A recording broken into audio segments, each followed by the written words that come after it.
Saya khawatirnya dalamnya itu sudah tidak ori lagi atau tidak sesuai. Lalu yang terpenting sih bagi saya, ya mungkin saya belum main di grafik yang tertinggi lah buat hiburan gitu. Hasilnya seperti ini ya. Saya cek emailnya ya menggunakan email yang pertama. Oke, sekarang saatnya kesimpulan. Assalamualaikum warahmatullahi wabarakatuh. Kembali lagi di AVS Gadget Channel. Gimana kabar teman-teman semua? Semoga dalam keadaan sehat-sehat selalu ya. Amin. Di video kali ini saya mau review HP Vivo V9 ya. Handphone ini pertama kali rilis pada tahun 2018 ya teman-teman. Sudah cukup lama, sekitar 6 tahun yang lalu. HP ini ditenagai oleh prosesor Snapdragon 450 ya. Dan waktu itu harganya juga cukup mahal ya, 3,5 di web resminya. Nah, sekarang ini yang saya review adalah yang saya beli di Shopee nih. Harganya hanya 600 ribuan aja sekarang ya.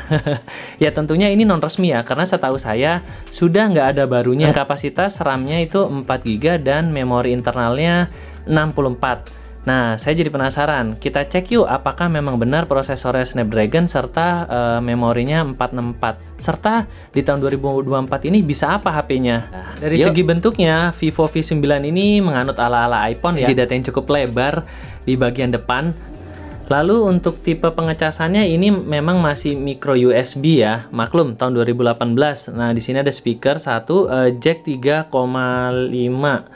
Lalu di bagian belakangnya ini ada kamera hanya 2 ya, dan di bawahnya flash, ada sensor sidik jari di bagian belakang. Oke, ini saya cek menggunakan aplikasi DevCheck ya, karena saya mau tahu dalamnya tuh seperti apa. Ya, karena memang Vivo yang saya beli ini non resmi dan sudah tidak ada barunya ya. Jadi kemungkinan besar saya khawatirnya dalamnya itu sudah tidak ori lagi atau tidak sesuai. Banyak sih yang saya temukan seperti itu. Nah, tapi di Vivo V9 ini ternyata ini sesuai ya. Karena di awal tadi saya bilang saya belinya yang RAM 4GB dan internal 64. Ternyata sesuai. Ini bisa dilihat ya. RAM dan memori internalnya sesuai. Apakah saya lagi mujur? Bisa jadi. Jadi ini sesuai ya, 4/64 untuk RAM dan memori internalnya. Nah, gimana dengan prosesornya? Apakah juga Snapdragon? Yuk kita lihat lagi. Nah, ternyata untuk prosesornya juga dapat Snapdragon, walaupun memang tipe lama ya, tipe 450-nya itu menggunakan Adreno ya, lumayan juga ya. Oke, lanjut untuk sistemnya ini loh.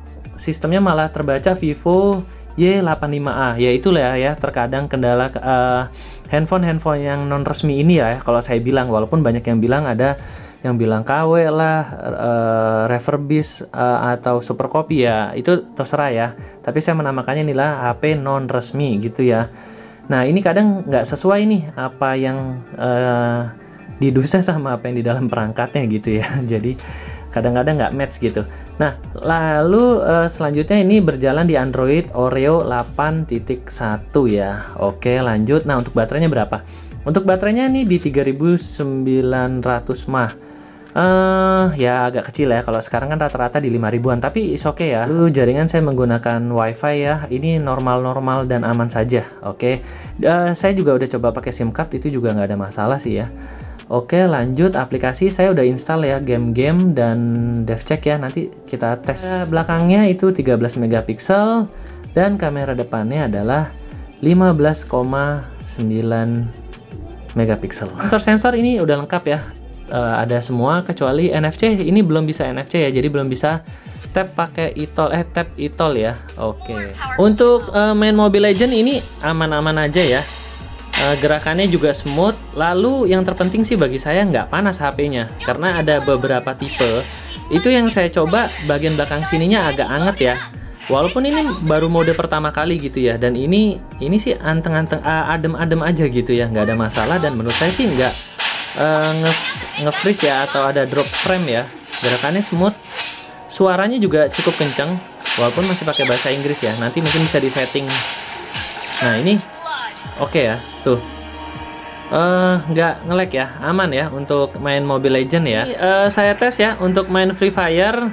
Ini menurut saya aman. Kenapa? Karena ada beberapa tipe yang saya cek yang non resmi juga itu nggak keluar gambarnya, alias hanya siluet aja. Ini sih aman ya, tuh dia nggak ada patah-patah ya. Dan yang lebih penting lagi itu tadi, menurut saya ini nggak panas handphonenya gitu, aman. Karena kalau ada beberapa tipe yang saya cek itu panas belakangnya, jadi saya agak khawatir ya. Ya mungkin saya belum main di grafik yang tertinggi, tapi menurut saya sih ini sudah oke ya, maksudnya cukup untuk hiburan, maklum ya. Kembali lagi ke harganya kan cukup terjangkau. Nah, ini saya tes untuk nonton YouTube ya, menggunakan jaringan WiFi dan ini aman ya, nggak ada loading. Gambarnya juga bagus ya, tuh. Oh, jadi lihat makanannya juga jelas ya. Jadi intinya untuk YouTube aman, gambar juga oke. Lalu juga nggak ada buffering gitu ya. Oke, ini saya cek kamera bagian belakangnya ya. Ya gambarnya sih memang tidak terlalu bisa diharapkan ya. Hasilnya seperti ini. Terkesan pixelnya kurang rapat gitu ya. Oke, lalu saya coba videonya. Nah, sama videonya jadi terkesan pixelnya tuh nggak rapat ya, agak buram gitu. Nah, seperti ini ya. Gitu. Nah, ini padahal di studio saya menggunakan lampu, tapi memang terkesan jadi agak buram gitu hasilnya. Ini saya cek IMEI-nya ya, menggunakan IMEI yang pertama dengan 4 nomor di belakangnya yaitu 2123. Ini sayang sekali terbacanya malah Oppo A17, padahal jelas-jelas HP ini Vivo V9. Itulah ya hebatnya HP yang tadi saya bilang non resmi ya. Jadi IMEI-nya biasanya memang tembakan, cuma memang bisa semua operator Indonesia ya masih bisa digunakan walaupun IMEI-nya nggak sesuai, IMEI-nya apa, handphonenya apa gitu, tapi masih aman untuk penggunaan SIM card ya. Oke, sekarang saatnya kesimpulan. Menurut saya kesimpulannya untuk Vivo V9 ini sepertinya patut dipertimbangkan nih teman-teman. Kenapa? Karena dengan harga 600 ribuan kita udah dapat prosesor Snapdragon ya, walaupun tipe lama ya. Lalu RAM real 4GB serta penyimpanan internal tuh 64GB ya, cukup besar dengan harga segitu ya. Nah, lalu juga untuk hiburan tuh aman ya. Tadi saya cek untuk main game serta nonton YouTube tidak panas gitu bagian belakangnya. Biasanya banyak yang saya cek itu panas walaupun main baru di awal. Nah, ini aman. Nah, tapi memang ada kekurangannya ya, yaitu tadi di sisi kameranya itu agak kurang ya. Ya, kalau untuk dokumentasi sehari-hari sih mungkin masih cocok, tapi kalau untuk penggunaan lebih itu rasanya kurang ya.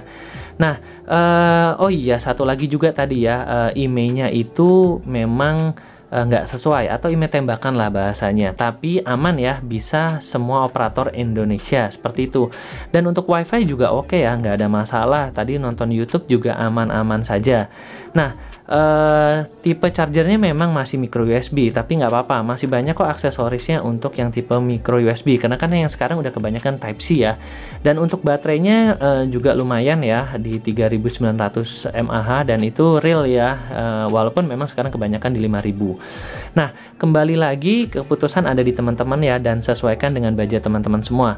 Semoga video ini dapat membantu. Terima kasih. Wassalamualaikum warahmatullahi wabarakatuh. Dadah.